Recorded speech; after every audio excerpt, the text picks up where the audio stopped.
Hey, this is Dirty South, and make sure you check out Silverlake to Soho.com.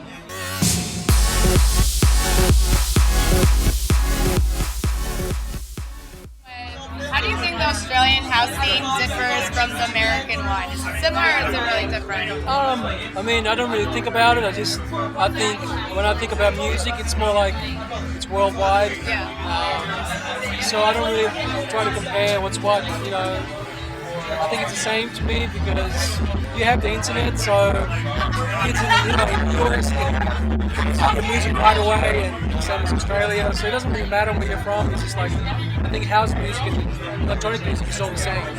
What has been your favorite DJ to work with so far? Or who do you like to go to? Like a collaboration.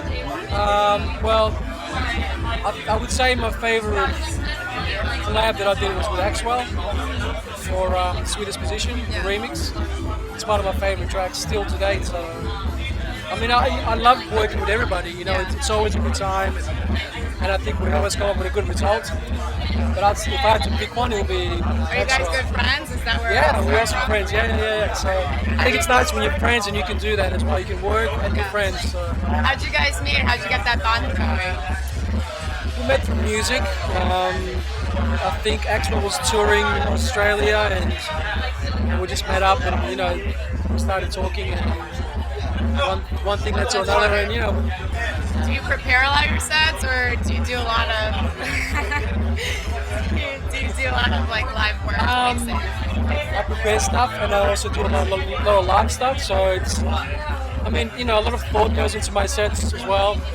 So, but I don't like to plan too much because you can always go to a club or a festival and you don't know what to expect sometimes. You have to be able to go with the wind and with the people in the crowd and see what it takes. You can't really prepare yourself.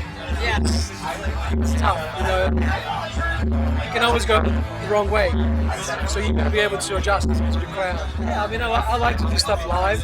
That's part of how I grew up DJing. So it's the whole mashup thing, but obviously not too much mashups, but just the right amount of mashups that gels acapellas and tracks together, and makes my set maybe more interesting in some way.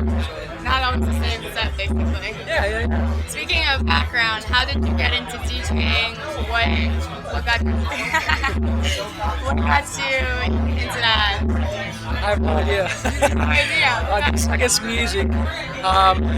I grew up with music, and I was always around music, so it was a natural step.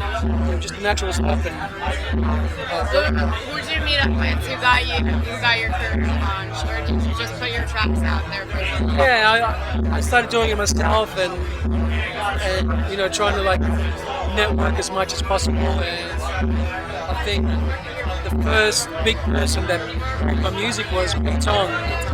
So he was a big supporter, he still is. I love the guy. He always supports my tracks, and I really appreciate that. So he was there since day one. I would say he was the first famous person to be part of the whole Dirty South process. Whatever it is. Alright, final question. Yesterday you were asked to cover Martin's Silverlake since you couldn't make it. How do you pull together so impromptu? Because normally you do prepare yourself a little bit. So how'd you deal with being called so last moment? That's the thing about being a DJ. You need to be able to just go with the flow, and I saw it as an opportunity to play for New York twice. Yeah. A lot of exposure. plus my after party at Pasha tonight. So that's 3 sets in New York in one weekend. It's unheard of. You're done with New York. No, I love it. I think it's great to be able to reach out to more fans and hopefully gain more fans like that. So I was happy to do it. That's great.